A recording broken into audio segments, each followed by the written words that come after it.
I'm Jasmine Moradi, and you're listening to the Queens of Tech podcast, a podcast series about raising the voice of workplace champions.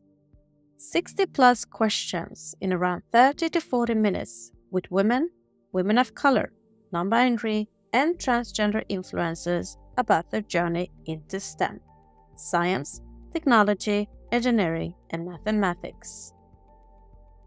I started the Queens of Tech podcast initiative in May 2022 because I would like to retain more women of color, non-binary, and transgenders in the tech industry. Talent is out there, but our work environment needs to improve for all to feel safer, stay authentic, and to be valued for our contributions. My vision is to raise the workplace ecosystem for all in tech by killing the imposter syndrome, stopping bad behavior, and increasing equity opportunities.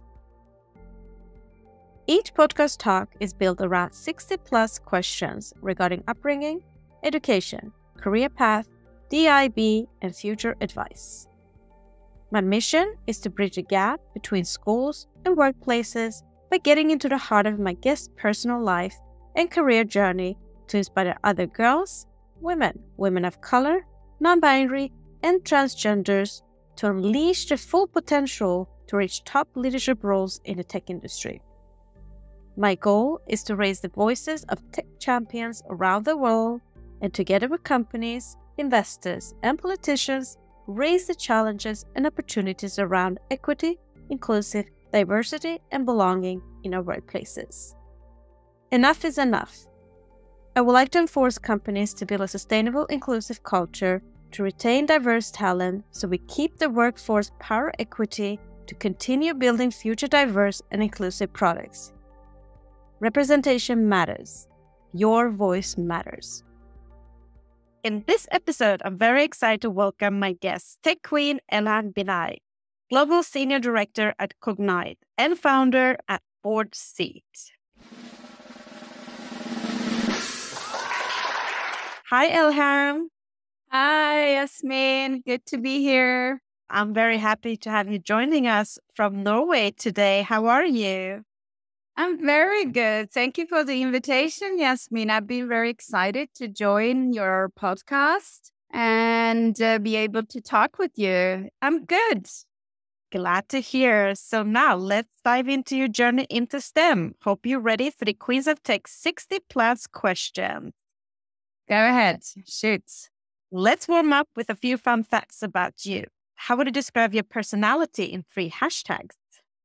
Hashtag brave, hashtag outgoing, and the third hashtag would probably be hashtag purpose driven. How would you describe your life in 3 sentences? It's been a lot of adventures from being born in Iran, the war, and immigrating to Norway, integrating into the society in Norway. So I've taken a lot of unconventional choices when it comes to my life in general. And the third one would be that the older I get, I've become even more value-driven, and integrity has always been important to me, but I would say even more now that I'm older. What kind of music stimulates and motivates you the most? That's a funny one because it really depends on my mood, and it can be everything. It can be from classical, it can be old music, it can be new, it can be Hindi, it can be Persian, it can be rap. But then what really motivates me is to find a song and then I keep on repeating it. I put on a repeat and somehow that song, no matter what language, what kind of music it is, it goes on repeat. What's your personal motto? I love reading a lot and being inspired by historical people and poetry and all that. And I love quotes, and people who know me know that I love that. But one of the quotes, actually, it's a verse from the Bible that I have lived by and thought a lot about, is from Proverbs. It says, above all else, guard your heart because it's the wellspring of life. I think about that quite a lot, that above everything else in my life, I need to guard my mind, my heart, because if I don't have that in place and if I don't take good care of that, everything else in life will be blurry. What is your favorite book? I'm a bookworm, and at secondary school, I actually won an award, Bookworm of the Year. So I've tried to keep that title. So I've become that friend where everybody like buy or like borrows books from. Again, I would say I've read tons of books, historical fiction, documentaries, biographies, business books, and some I read several times, like The Alchemist is one of my favorite books that I've read several times. But the book I constantly go back to, which gives me leadership lessons, which gives me historical lessons, which puts me into thinking, is actually the Bible. What is your favorite podcast? The thing with me is that as soon as I get a favorite, I'm like, oh my gosh, shall I diversify the things that I listen to? I try not to have too many like things that I'm hooked at.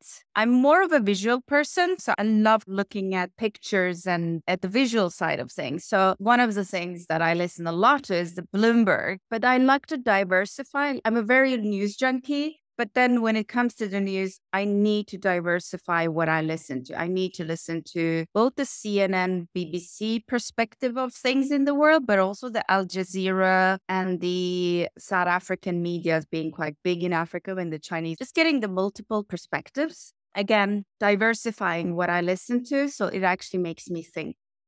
Mac or PC? Now I have a Mac, but that's because I'm like, okay, I need to hack myself and just have a Mac. But for years and years, I've had PC. So I'm really struggling. Say something interesting about you that most people don't know. I'm a very open person. So a lot of people know a lot about me in the sense that in different networks and different spheres. But I think something that a lot of people don't know is that I used to play volleyball and handball for many years in both primary school, secondary school, and also high school. And my coach was actually the head coach of the Norwegian volleyball teams. What is your hidden talent? If it is very hidden, only you know about it. I don't know like how valuable that is, but something that only my closest friends and also family know about that they've been exposed to is probably my cooking. But another hidden talent that I would say work-wise that many people don't know unless they get to know me and get to work with me is holistic thinking. I can see interconnections. That's a very hidden talent that it's a very hard to describe in a resume. If you were going to write a book about your life, what would the title be? Each chapter would probably have its own title. And because there's so many chapters and so many ups and downs and tears, laughters, survival. When I was 5, I became sick. It's a long story, so I'm not going to take that. But I survived that illness. So that survival instinct has stuck with me. So I would probably call it something in the direction of purpose-driven survivor. Beautiful. Elham, let us think deeper. Our childhood has an effect on our adulthood. Our early experiences shape our belief about ourselves, others, and the world. Now, I want to discover your childhood. Where did you grow up? I grew up in multiple places. I was born in the northern part of Iran, in Azerbaijan province, city called Ardabil. And when I was 5, because of my illness, actually, and because my doctors and my hospitals were in Tehran, my family moved to Tehran. Then I spent 2 years in Tehran, and then they had to escape Iran. So it was off to Turkey in Ankara. So I spent a while there. So when I was 7, we moved to Norway and to a very small town. So majority of my childhood has been from I was 7, kind of, and onwards till I went to uni. I grew up in a small town just outside of Oslo, but early childhood, multiple places. What was your dream job as a child? Being originally Persian, I think all your Persian listeners probably recognize this, that there are like few professions that kind of everybody should choose from. It's like lawyer, engineer, or doctor. Mine was becoming a doctor, and not necessarily because my parents told me, but because I had spent so much time during my time being ill in hospitals and I had wonderful doctors. So I really wanted to become like someone who made an impact, who was kind, who made a difference because I saw them as my heroes. So that was the reasoning behind becoming a doctor. But then that kind of perspective extended, thankfully, in my life that you can be a person of impact in other arenas than just being a lawyer, engineer, or doctor. What was your favorite subject in school?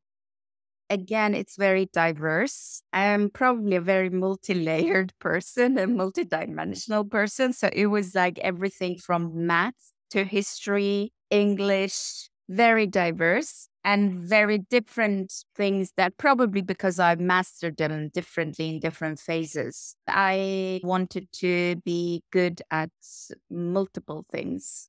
Again, because of my parents were principals from Iran. So school was important. So it was like, I could not come home and say I didn't like this because it was like, okay, deal with it. What was your least favorite subject? For a few years, I remember in secondary school, we had a few subjects that were like cooking, carpentry, things like that. No wonder I didn't become a carpenter because I really was struggling myself through those classes. It gave me some skills to actually do handiwork at home. What is your earliest memory of technology and the arrival of the internet? Oh gosh, that was fun. Remember like those modems we had dialing up, and even the phone was out of work in the household where it was like you knew that, okay, someone was on the internet, so nobody could use the phone even. But what was good is that my parents actually, with three siblings, got us a one stationary computer quite early in late 90s. And I remember 1997, I was in high school and my dad had been to UK for work and then he had bought me a PC. It was so heavy and I brought that to school and everybody like was around me, surrounding me. Wow, looking at it. Oh, I can get a CD in there and look at the screen. So I remember those times where it was a huge thing. And even when we had like typing machines, my parents got one of those for my birthday. So during the time when everybody was writing by hand, I used to type my essays. So I would say like my family were quite early out trying to digitalize us or attempt to. Then, which were the three first technology gadgets you owned? I don't know if you can say gadget, but that PC became like a gadget to me, like very early, quite big, heavy gadget, but still. And also getting a mobile early on, an iPod. Now I'm not a very gadgety person. I don't know. I've become more simpler. I have thought about getting some more gadgets, but then I think it just hooks you in. Who was your female role model growing up and why? Those people who don't know the Persian culture that much, I think this would be a surprise, but it's a culture where we have very strong women. And I think many people do have grandmothers, mothers, aunties who have been really strong. And to me, like my mother has been a very strong role model throughout my years. Of course, as a mother, but also her leadership strengths, her combination of kind of being kind, being determined, getting things done, and not letting setbacks take her down. So she has really shown me a lot of strength in her character, in the way that she has dealt with family issues, but also work issues. Like just a month ago, like at the age of 65, she graduated with a new degree, which she studied in UK. And just the fact that she keeps on learning and being curious at this stage, she still inspires me. So it's not something that she used to do back then, but she still inspires me in her curious mindset. Impressive. So summarizing everything you said, how do you think where you grew up and the school you went to and the generation you come from influence your education and career choice? From what I've told you, Yasmin, grown up in multiple places, so multiple cultures and schools and different mindsets has influenced me. But the most part has been obviously in Norway. And then during my last years of growing up and graduating from junior high, I'm a millennial, and that group of people I graduated with entering university was very competitive group.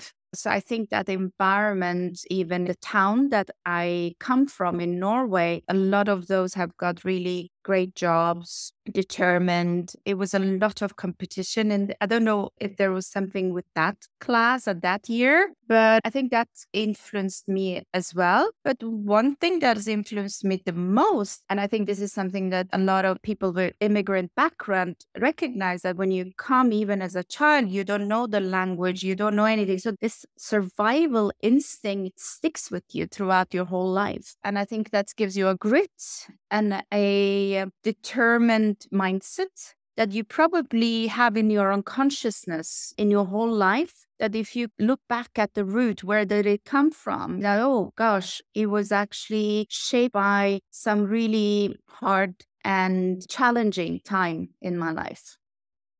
Thank you for sharing that. Powerful. I do get goosebumps because I do recognize that a lot. Now, I'm going to read 2 quotes. First one, how does the universe expect me to choose a career path at 16? I can't even choose what I want for dinner. Second, Abraham Lincoln said, I quote, the best way to predict your future is to create it. So Elham, I want to know the choices behind your career path. Where and what did you study at university? After I was done with secondary school, I went to University of Oslo and I had a year of philosophy and a little bit of psychology. But then I was very determined to actually study abroad. So that was a trial year for myself and for my family because I'm the eldest of the siblings and none of us had lived abroad alone. So it was like, okay, I'm taking a step into the big city and then I'm going abroad. I went to London and I did a Bachelor of Psychology, and then I did a Master of Business Psychology, and then another Master of Journalism. And then later on, I've done executive studies at IMD in Switzerland and also Harvard Business School. And that's been within leadership and all that. But it's been, again, from what you hear of my studies, it's been like media, journalism, psychology, business, again, very diverse. Wow, impressive. Who and what influenced you to get into your chosen field? I wouldn't say it's one person who's influenced me. What has been important in my family and to my parents is that no matter what you do, you work hard.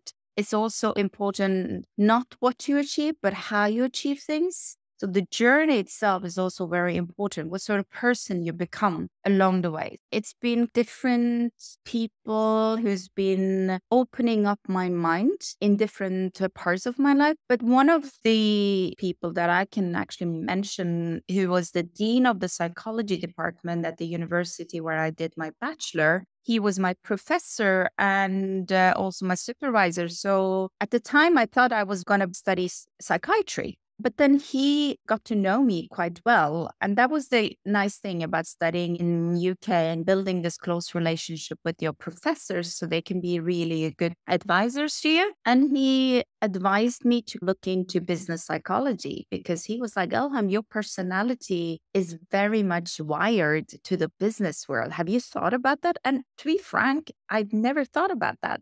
So thanks to him, I got curious about that. And a fun fact is that when I was celebrating my 30th birthday party in Norway, I invited him and his wife, and they actually came. And then what professional roles have you had before that led you to the current one, but also starting your own company? During the past 12, 13 years, I've had different leadership roles and sat in both global leadership groups in Norwegian, Nordic, and had different and still have board seats. And what's been important throughout these years has been to really make an impact and have a legacy that I can look back at. Right now, I'm doing multiple things actually. I started my own consulting company where I advise different leaders and companies around the world. I'm also working with the Norwegian unicorn company, which is now a global company with 70 nationalities, Cognite, and working with the executive team on the next phase of the company and preparing the company into that. So that's a very exciting thing to do. It's very focused on AI. And then also having board seats in different both NGOs, but also different startups, volunteer work.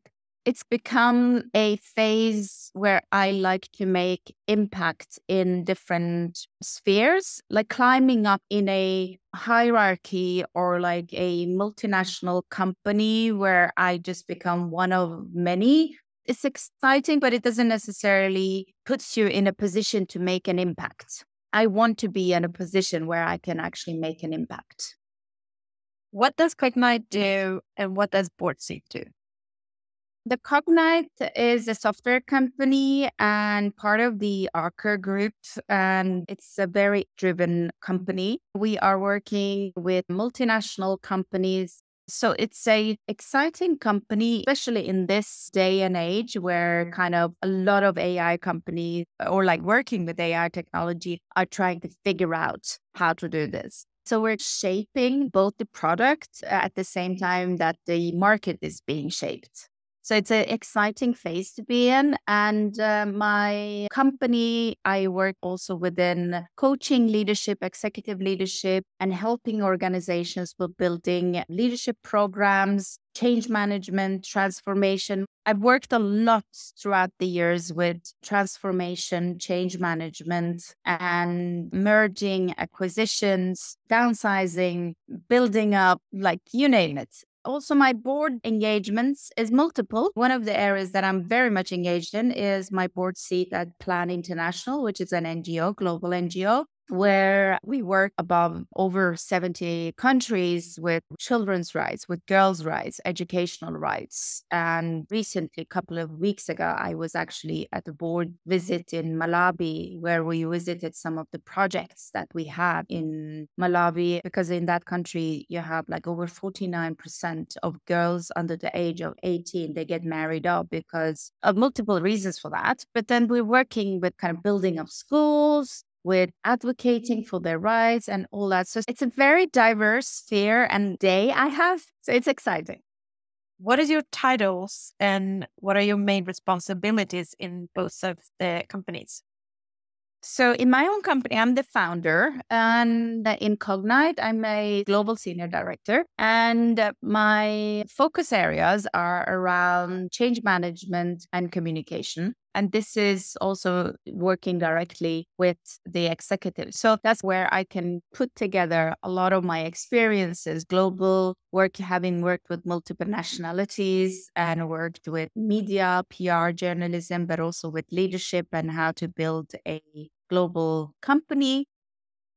How did you get the job at Cognite and why did you start your own company? I wanted to start my own company for a long time. I had one years ago, but then not to this extent. And I have very big network of people I know from multiple sectors and people I worked with and people who I wanted to work with.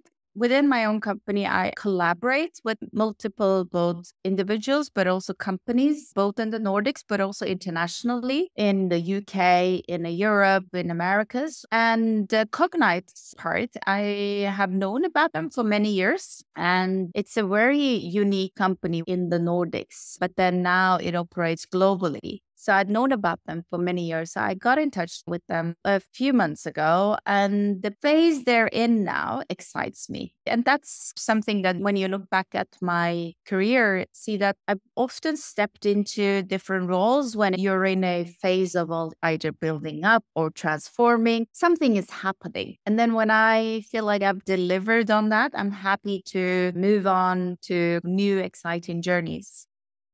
You are all over the place and you're involved in a lot of projects. So what does a typical workday look like for you? Thankfully, I've got a lot of flexibility within all my engagements. I have a lot of my stakeholders in the US and multiple parts of the US. Some days my day starts at 2, 3 Norwegian time, Oslo time, and then onwards till the evening. Other times it starts very early. And some days it starts very early, 7 in the morning. And then from work in the office at Oslo, I run to my board meetings or have interviews. Like last week, I had an interview with the Persian broadcasting. So it's a lot of things happening. But then one thing that has helped me is the planning, just planning ahead. I love the quote, choose a job you love and you will never have to work a day in your life. So Elham, what do you love about your roles? What I love about my roles now and also the roles that I've had, at least most of the roles, is that I've been able to make an impact and look back and see that my contribution has actually moved either people, company, or something. And not just being someone who's just walked around talking about things. I'm like, okay, if I'm going to talk about it, then it needs to be some action behind it. I need to be able to stand up with some integrity, know that there is action behind what I speak. What is the best experience you've had in your current role so far? Any examples?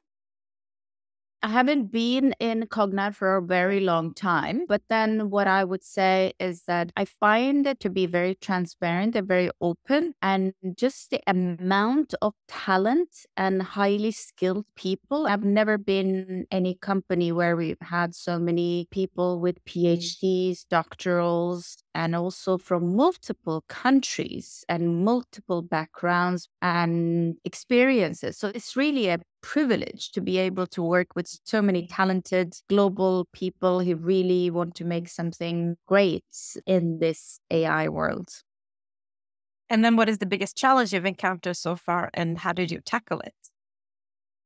In the sort of work that I do and the sort of person I am, being an advisor within the spheres that I operate with the leadership, with change management, with transformation, you have to be a person who's not afraid of challenging authority. But then you gotta do it. And that comes probably with also experience and multiple years of experience, that you gotta know your audience, the different personalities, how you go about. So I would say that every day needs to actually be a day of challenge for me, because if it's not, then I wouldn't say I'm doing my job, because I need to challenge and I need to be challenged back. And I think one of the things that I've learned throughout the years is the ability of listening, that when you listen, truly listen and understand the people, it's easier to know what drives that person. Why is she or he behaving like this? So I think by listening not only once, but repeating that listening skills and also understanding behind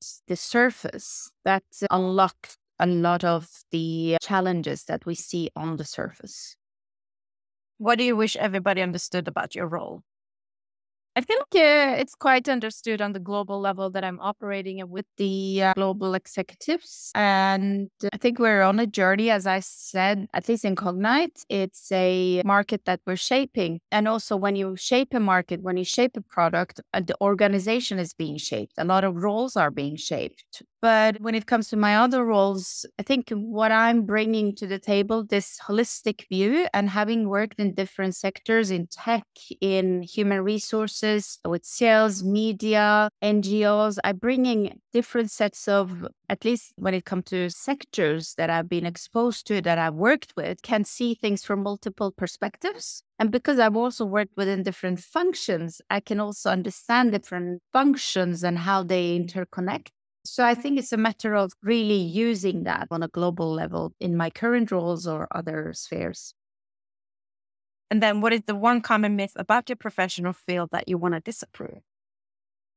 It's funny, for multiple years where I've been a leader, often people are like, oh, now you're a leader, you can just tell people what they're supposed to do. No, that's not how it really works, because I'm here as a professional, as a leader, as a person to actually facilitate for other people's talents to come to the surface. I am to empower people.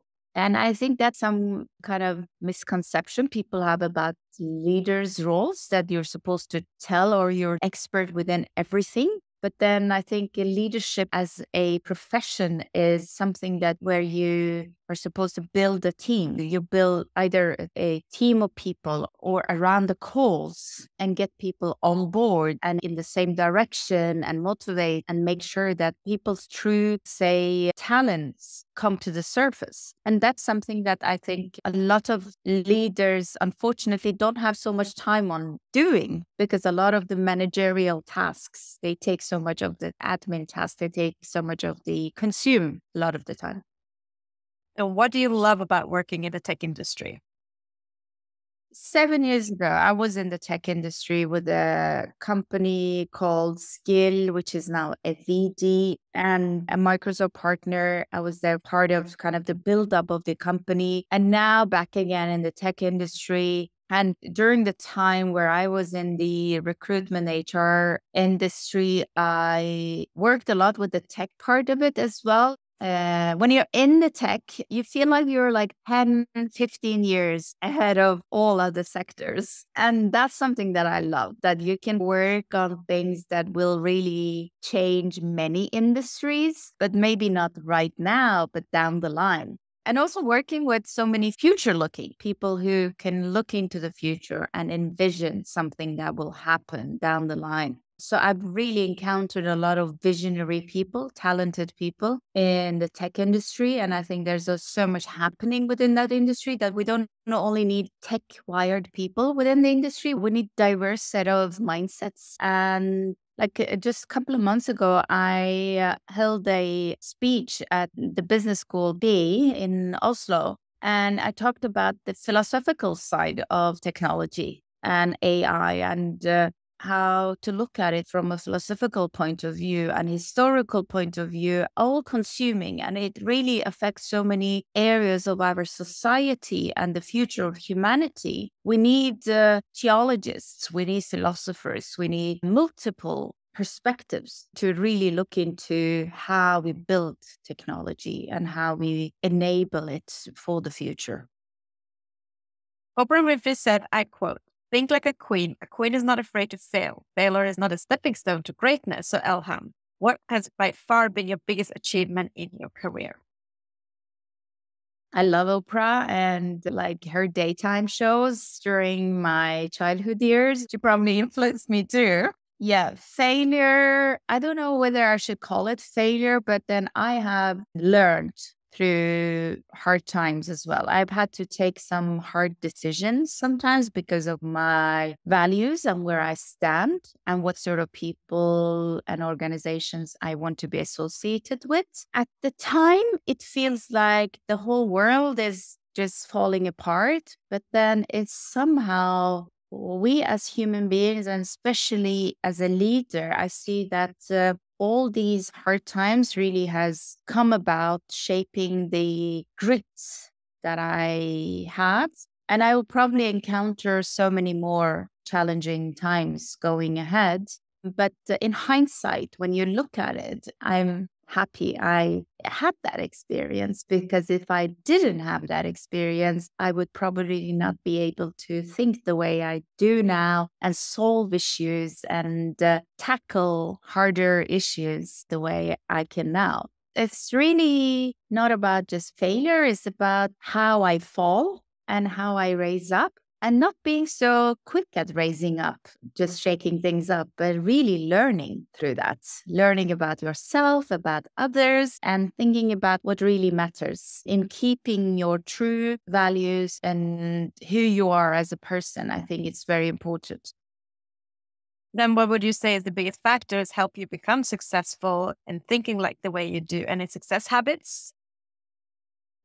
Yeah, it's funny. When we talk about success, it's somehow there are a few ingredients that comes about and put together. you're like, okay, then you're successful. If you have this title, this role, this position, or you're associated with this company or these people, we assume that it's success. But then I have to say, I've seen people in nice titles, at least from outside, very cool organizations or companies. But then when you get to know them, they're really not successful. Because success is just so many other things at the top. Yes, those are signs of success. But then I think it's also balancing that with kind of this peace in your heart, knowing that you're living in truth, knowing that you're loved, that you show love, that you are a kind person, that you are a person of values. And then you're not attempting to climb up no matter what and pushing a lot of others down or setting up different obstacles for others to fail so you can be seen as a successful person. That's not success to me. We need to redefine what success is and how we value success in our societies. So it actually has this multiple, diverse set of factors that come together. And I think we can see that in the politics in different countries, in the geopolitics, in business lives, we've lost as a society, as a global society, I think we've lost this kind of value-driven part of being human beings, being a leader. And I think that kind of goes back to so many of the failures that we see, because you can have a very short-term success for a quarter, for a year, for a period of time. But what sort of impact you've made on people, what sort of legacy, how will people remember you? How do you measure your own performance at work? I'm a very performance driven in the sense that result driven. So I like to set goals, and there are goals that we have set as a company and also in my own company and the boards that I'm engaged in. So it's very important to me to actually meet the deadlines, meet the goals that we set. That way I can measure. But again, it's really not just achieving the goal, but how you achieve it. So the journey itself is also important. What would you say is inspiring and motivate you the most in your role and career right now? Being able to do multiple things was one thing, but also the other thing is to work with so many amazing people. I find it really motivating, and I learn a lot. And I learn a lot about both the technology, people, and I get to work with so many different parts of the organization in Cognite, but also in my other engagements in the board, in my own company. So I think that really keeps me motivated, having so many multiple places I can be engaged in.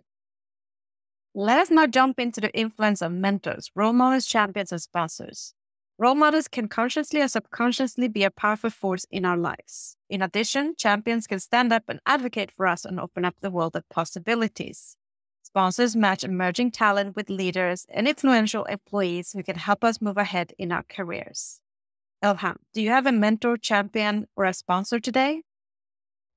I've had a coach and a mentor for many years, and different mentors and different coaches. But then one has stuck with me for many years through actually different workplaces and my ups, my downs.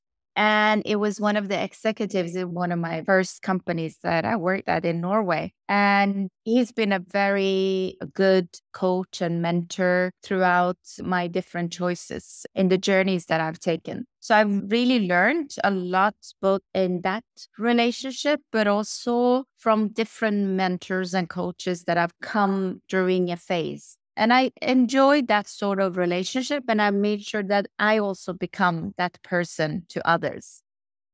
And who is the female role model you look up to in your field?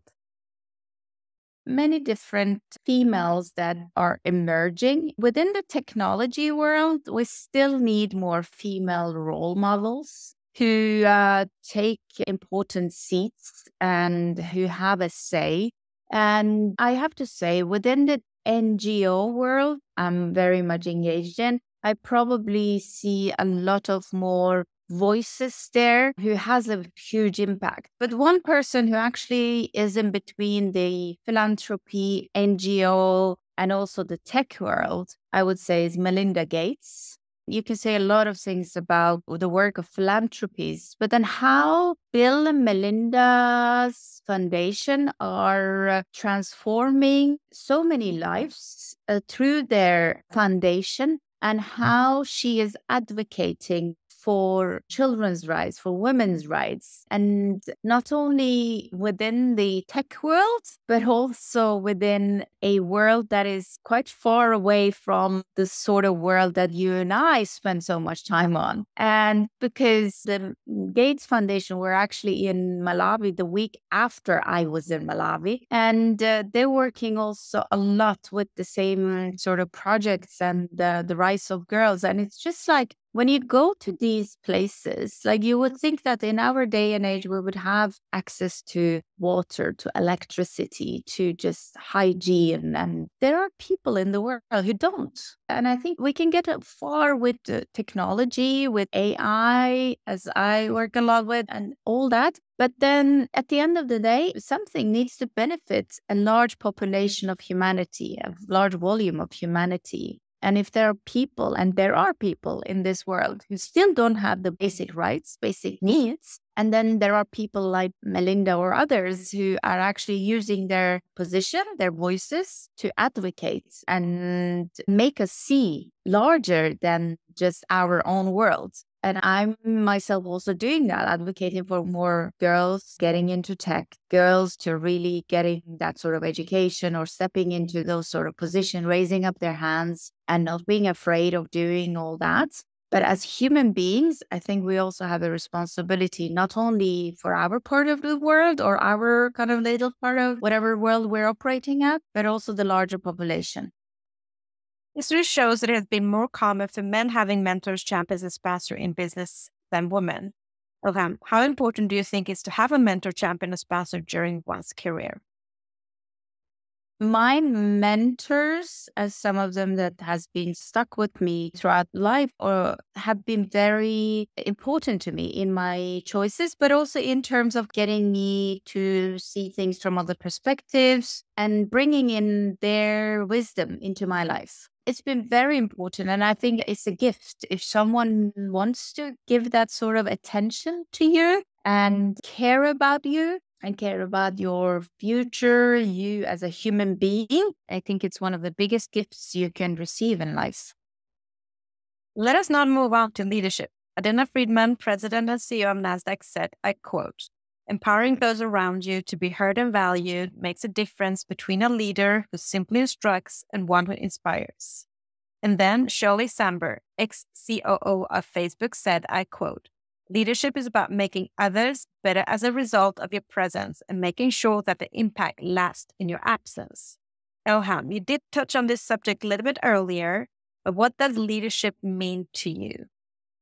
I totally agree with these quotes. I think really leadership is about empowering. And when I look back at how it's impacted people's perspective on themselves, on their lives, then I can say that it's been, at least at that point in time, it's been success. And I think it's about really empowering and impacting and leaving a legacy. Leadership is not about working for my own benefits. It's about empowering the team I'm in charge of. And it's a position of privilege, and it's a position of power where it really needs to be handled in a delicate matter, because you're handling people who are not just conducting a role or a task at work. They're not just like that title they have. They have multiple roles in their lives. And as a leader, you need to see all that. You need to see through all that and understand, okay, maybe I am in charge of this team, this person for 3-4 years.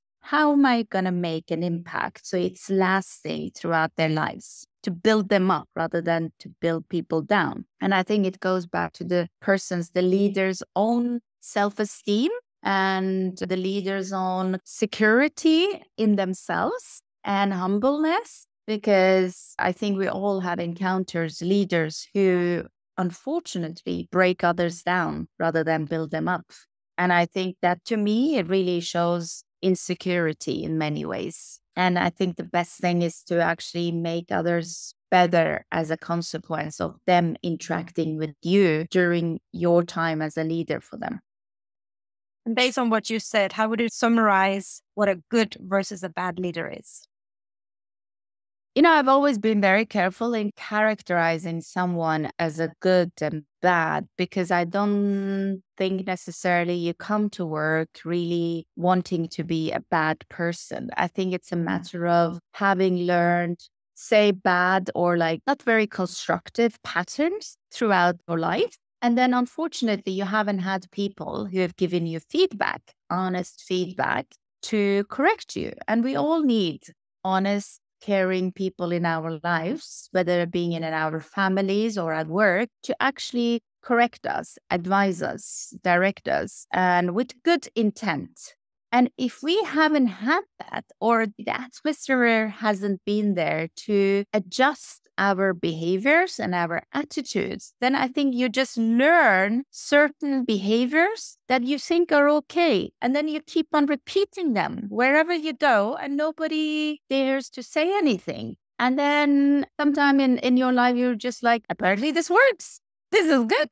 And up until someone actually makes you aware. I think it's a matter of really being shaped along the way as well as a person and as a human being, and receiving that sort of feedback along the way. Because again, it's a position of power. You can either build someone up or build someone down. And I think we have a responsibility in actually also raising these issues, because we are in a world with all the issues that we are encountering in our societies, in our global world, that we cannot have bad leaders. We need, like, the climate change, the geopolitics, the uncertainty around technology, finance. I mean, there's so many things that is going on.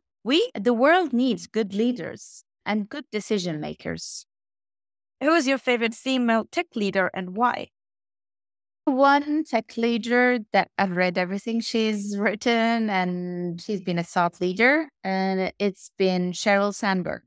I think she, together with Mark Zuckerberg, they became a quite good team in the sense that he had a lot of the new innovative way of thinking and shaping, and she brought in a lot of experience and wisdom. And I think in any company, any team, you need that sort of combination. And that's where diversity comes in.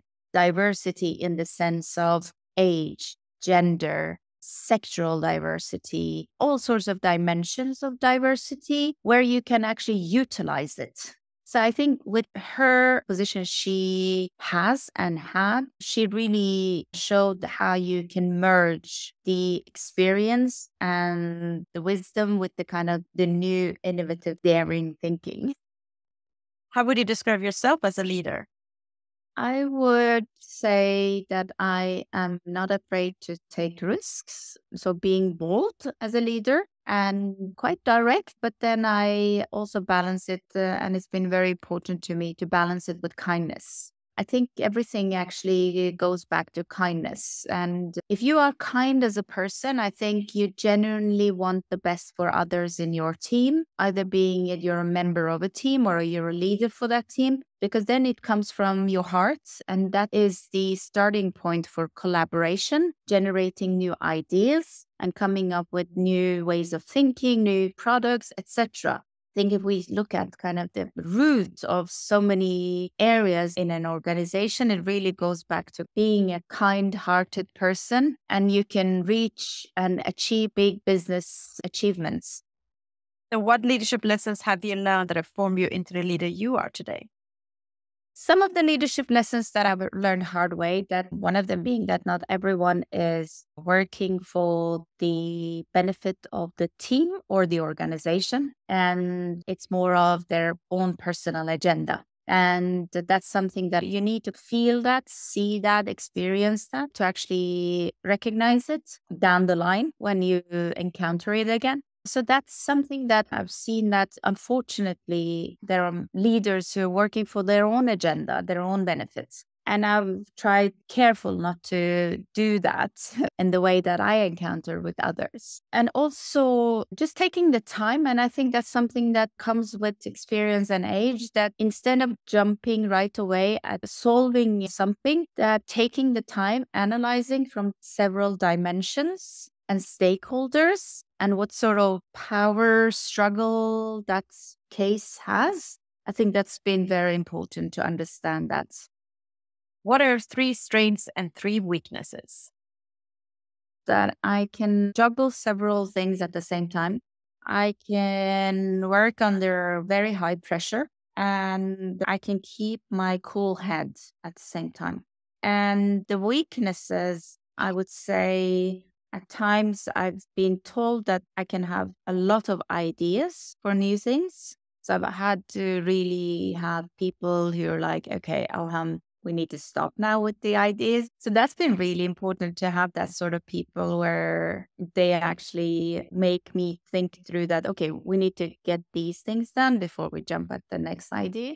Also, I don't know whether it's a weakness, but when I encounter dishonesty and people are not genuine and dishonest, especially, I become very disappointed to the extent that I just lose my motivation for working with that environment or that person. And I've thought that I wish I was more like cynical in the sense that I could overlook it. But I have not become like that. So I don't know whether it's in certain areas, they would say that it's something that you need to have if you're going to survive in this environment. But then I'm not sure whether I have wanted to become a cynical person at the end of the day. Yeah, isn't it funny that the certain things that you think are very strengths in one environment actually can be not a very good thing in the long run for you? Let us now jump into the hottest topic in business today, workplace culture, unlocking the power, diversity, equity, inclusion, and belonging. Elham, what does diversity, equity, inclusion, and belonging mean to you personally? I think for me, the diversity dimension, it's a lot of different factors within diversity and dimensions. So to me, it's always been just encountering and understanding how you define it in the organization. And because I myself have a very kind of diverse and multidimensional background, and both when it comes to cultures, the sort of sectors I worked with, the sort of age groups, started as the only female in a leadership team, understanding the gender perspective, the age groups and sexual orientations and all. So I think to me, first of all, understanding and defining what sort of dimensions of diversity are we tackling? Because often I think in the diversity sphere and discussions and conferences and all that, we take one dimension of it and it's so many multiple layers to it. And then the equity part of it is, to me, is about really, when you've understood the factors, is about how do you measure where you're good or not? And what does good mean to you and to the company or in the stage that you're in? And who do you benchmark yourself towards? Like, how do we compare this?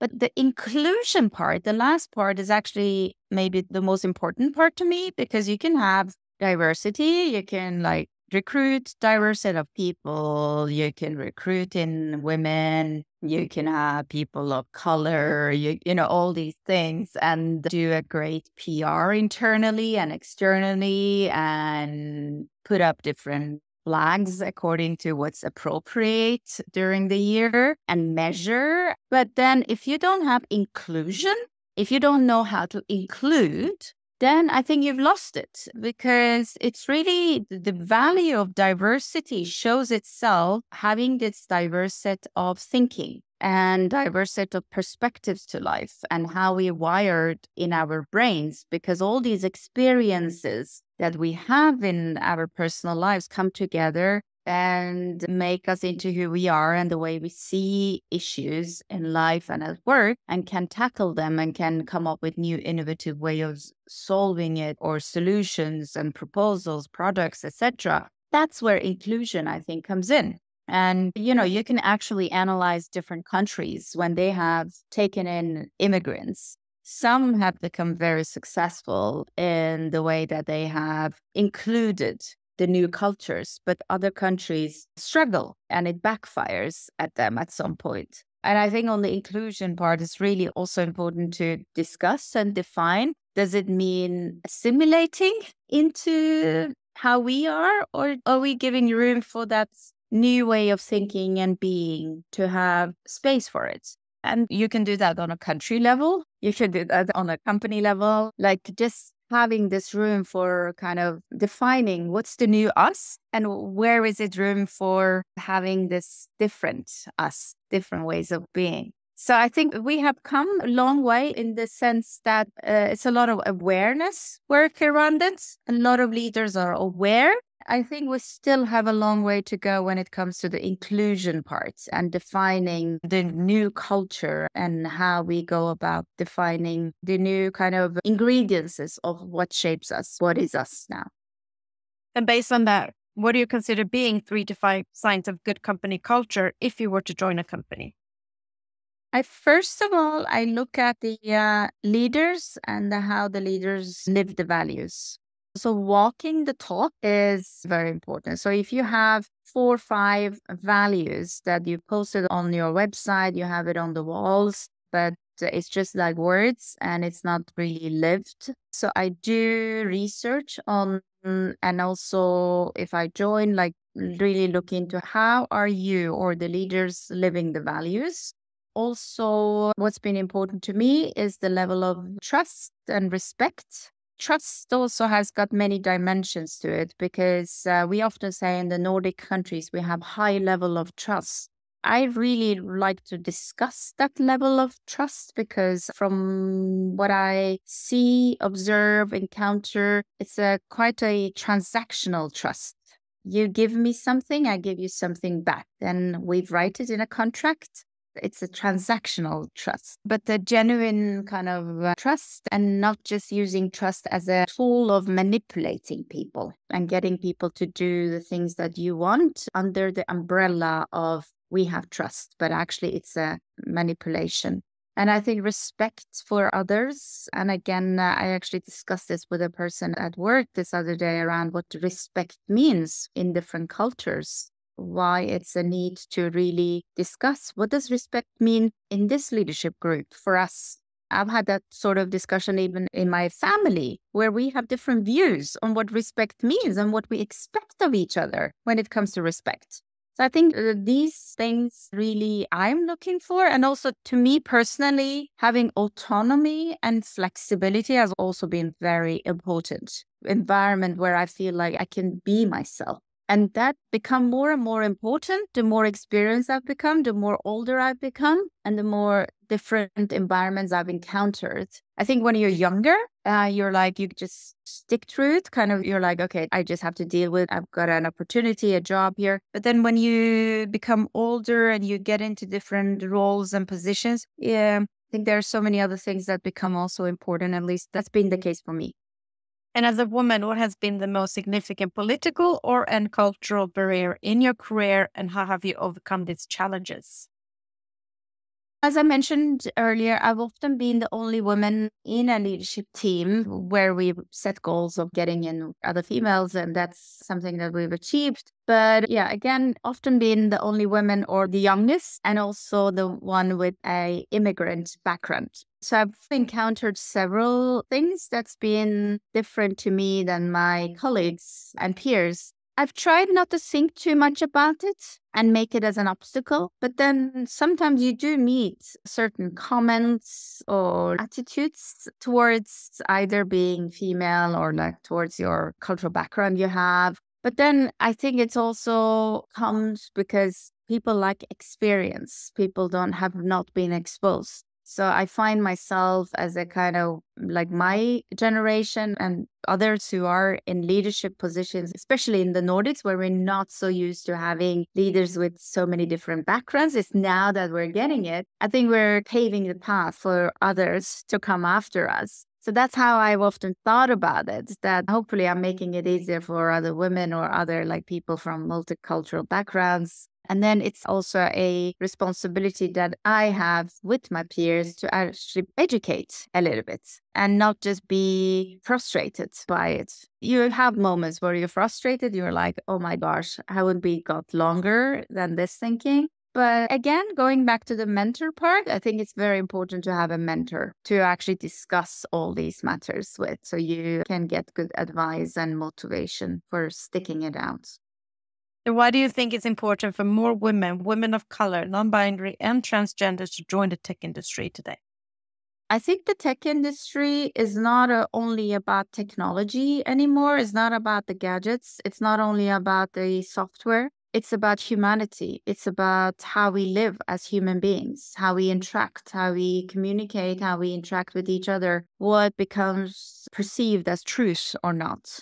So I think technology has come to a point where it's touching upon so many areas of our lives that we therefore need all these perspectives. And it's with diversity that we get all these perspectives, whether you are representing a different culture or different gender or binary or like transgender. It's a matter of using the way that your brain and you as a person is wired to actually make the tech and the tech world better for humanity.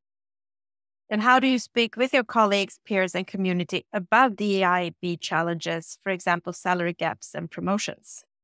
So this is something that we, especially in Cognite, we actually discuss it quite often in terms of kind of both discuss it, but also measure it. So we have a goal for and a mission for our work around DEI and how we measure it, how we take actions around it. Some things in certain parts of the world you are allowed to measure, other things you're not allowed to measure. So that restricts you in some areas, but at the same time, it also protects you. So it's got both dimensions. But I think the areas that you can measure, where you actually put some concrete actions around and follow it up, are important to do. And then having this dialogue with a diverse set of people, either being in forums, in committees, or like people who represent the different diversity dimensions, are important to get that sort of thinking into the work that you're building up. And there are many public and internal discussions about the barriers women, women of color, non-binary, and transgenders face from reaching high position in the tech industry. How do you feel is affecting you, and what is your advice on how to best unblock these roadblocks? You know, having worked as a headhunter myself and also being in a large global Fortune 500 recruitment company, and also hired a lot of leaders myself and people throughout my different workplaces I've been in, I have often heard that if more women had dared to actually raise up their hands and say, I can do this, I am not maybe fulfilling all the requirements of the job now, the job description, but then I'm not afraid to learn. I'm not afraid to mentor up with someone and learn. And my experience is that more men do that. I've also hired a lot of men where they're like, I'm like, are you sure you can do that? They're like, yeah, I can learn. So I think that's really something that I've seen, especially like in the genders. But then I think just positioning yourself, having some sort of a sponsorship within the company that you're at, or like even other companies, and getting people to know you, what you stand for, what you bring to the table, and not only the sort of diversity factor that you represent, but also other things that you bring to the table are very important. With my cultural diverse background, I often am asked to hold a speech. I give a speech about diversity and all that. And that's good. But then I have to also remind the same people who ask me that I can talk about other things as well.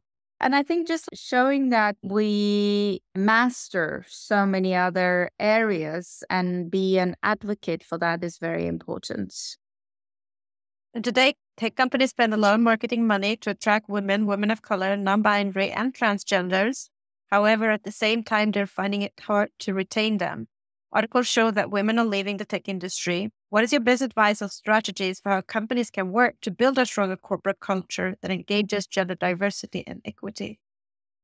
It's not a secret that since the Industrial Revolution, the workplace is made and shaped for men on so many aspects of it, from what the temperature in the offices are to how things are constructed and architected and designed, and when we work, what time of the day we work. So there's so many research around this and discussions around this. And I think that's where we need women and also transgender and people with different sorts of ways of thinking who come in and who challenge.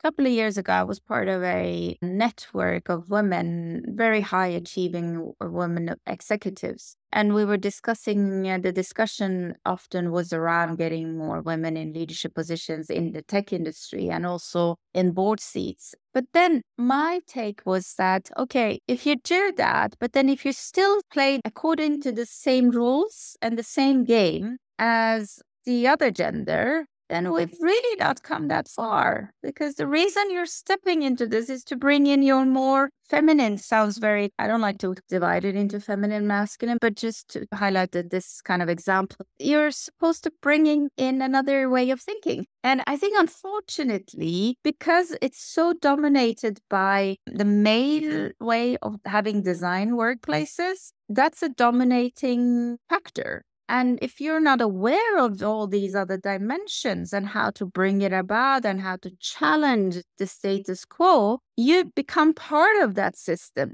And I think there's so many great women out there who are working either in the tech industry or in other industries, and who unfortunately have left the tech industry, who, if they had the right kind of mentorship, support, and all that, you could stick it out. But it's a hard environment. You need some grit, and grit is quite important in any industry, I would say. But even like when things are moving so fast in the tech industry, and how to keep it up and living in this uncertainty and uncertain environment. I have to say, one thing is to get people into the door and getting them around the seat, but then you actually need to be given a voice, right? Or like claim your voice. Often nobody gives you a voice, so you have to claim it. So I think we still have a way to go, but the more we train our children, our girls, and also our boys, because the men and the boys are also part of the solution.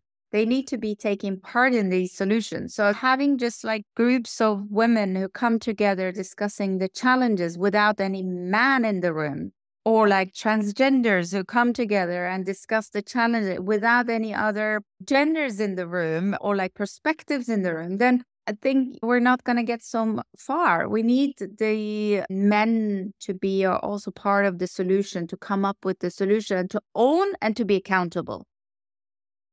Why and how do you think companies would benefit from having not just women of color, non-binary, and transgender leaders, but actually higher gender representation at C-suite level and boardrooms with actual mandate? It's a good question, because you do see that, unfortunately, like sometimes you see someone is being hired so they can tick off a box in terms of what we're fulfilling when it comes to not only the legal requirement, but also how you're perceived from the outside and being politically correct and perceived as a company who's moving with the times. But then that's very important if you don't have the sort of position and the mandates. And that's where, when I take on new positions in any company, the first things, or like any projects now, I'm running several global projects. One of the first things I discuss is, what sort of mandates do I have? Let's get that clear. So I know what is expected, you know what is expected, but also shared with the peers in terms of what is the mandate of the role, because you don't want to be just there just for decoration, right? And how much do you think the tech industry has changed regarding DEIB since you joined?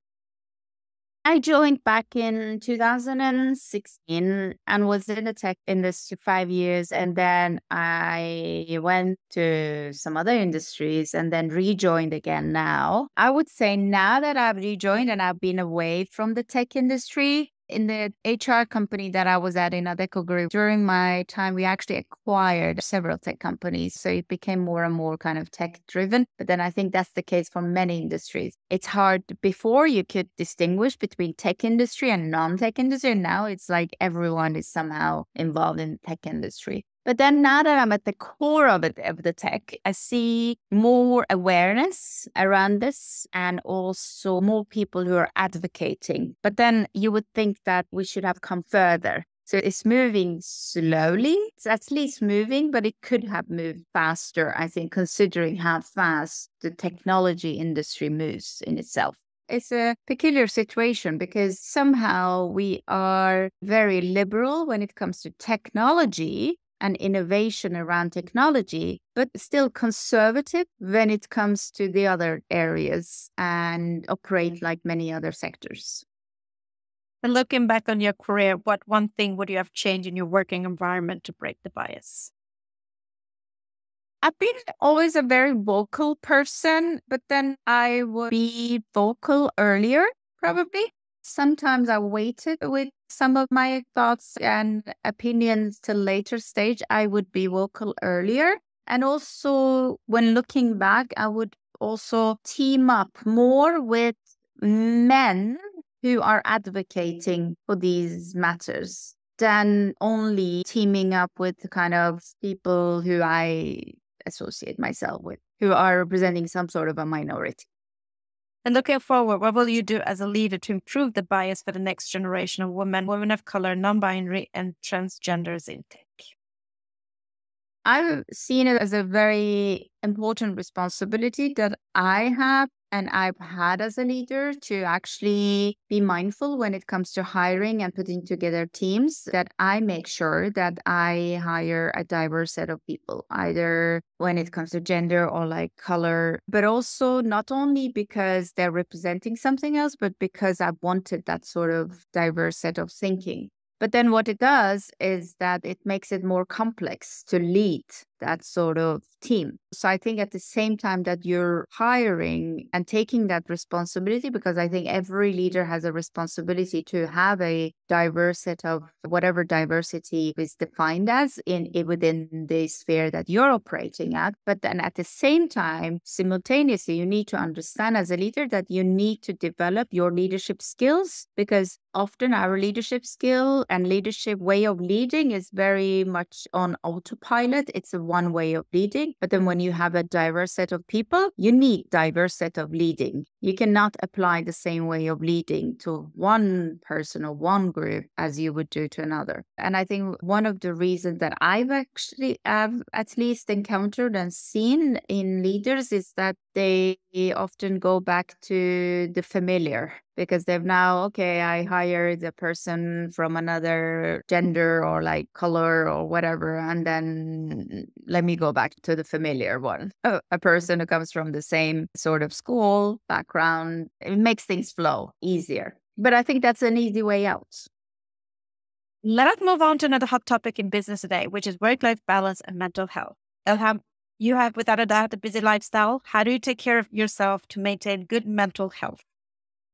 My mental health consists of who I have in my life and who can influence my life. So my family is very important here. So I make sure to be close to my family, have some other hobbies, and also to be still. And because I'm surrounded by people all the time, being in a quiet place, reading, listening to music, watching something that is got nothing to do with work. These things, activities are important, and traveling. These are important things, but especially like family and being grounded.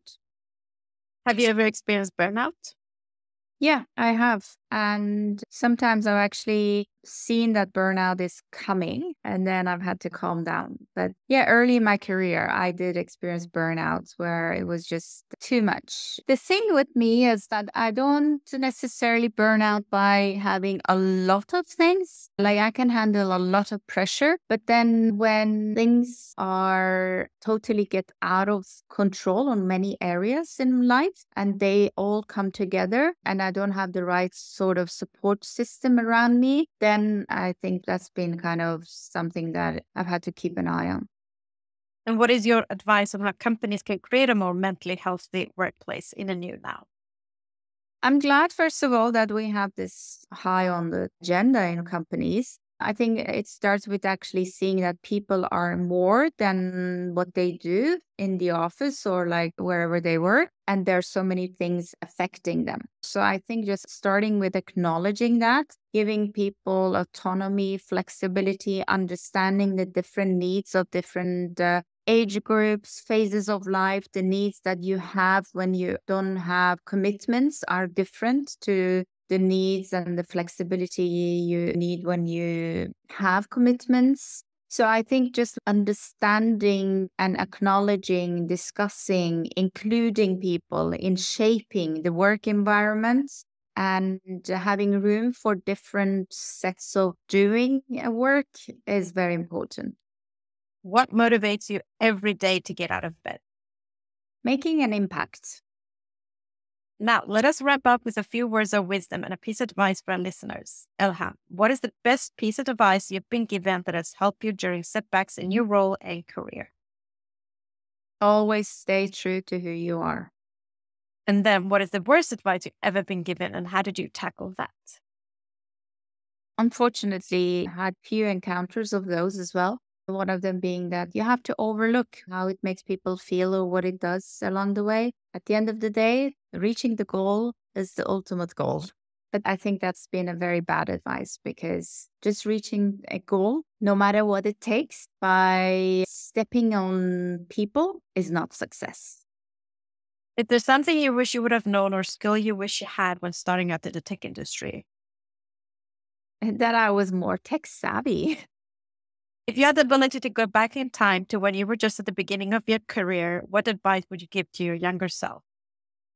It will all work out and just keep your head cool. Yeah, don't be afraid to step out into the unknown because you will figure it out. Then what advice would you give to young girls, women of color and non-binary and transgenders who want and trying to break into STEM fields today, especially wanting to become next generation leaders? Don't be afraid and don't let other people's insecurities bring you down. Step above it and go for your dreams. And your dreams might be different and take different turns and shape along the way. Don't be afraid of those turns in the journey. And then, Elham, last but not least, what is next for you in your role and career in tech? What are your career aspirations? My aspiration is not necessarily kind of, again, to step up in this company or that company and get this title, that title. I want to make an impact for human beings. And I think just being in the tech industry now, where it is impacting humanity in so many arenas, it's a great time to be in it. I'd like to make an impact and see more women, more people of color, diverse set of genders, transgender, people with multiple ways of thinking and seeing the world shaping the future of technology. Beautiful. Elham, thank you so much for being a guest on the Queens of Tech podcast, sharing your journey with without a doubt inspire change and reshape company culture for next generation of women of color, non-binary, and transgender leaders in tech. Thank you for having me. Thank you for listening. If you have worked in the tech industry a minimum 3 years and would like to share your journey, please nominate yourself or somebody you know to I@jasminemoradi.com. For more podcast episodes and to learn more about the Queens of Tech initiative and to support us, visit queensof.tech.